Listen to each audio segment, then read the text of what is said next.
तोहर सोलह हो सिंगार, तोहर कजरा कटार, ये हो गोरी करेलू त का बवाल लागेला।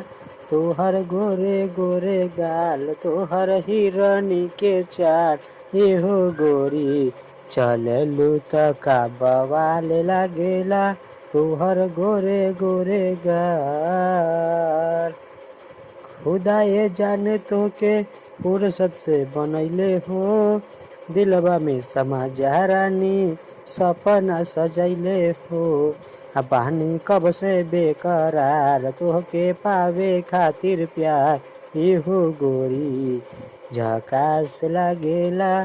तोहर गोरे गोरे गाल, तोहर नागिन जैसा आँख, जानू आजा हमरे पास, ये हो गोरी बवाल लागेला।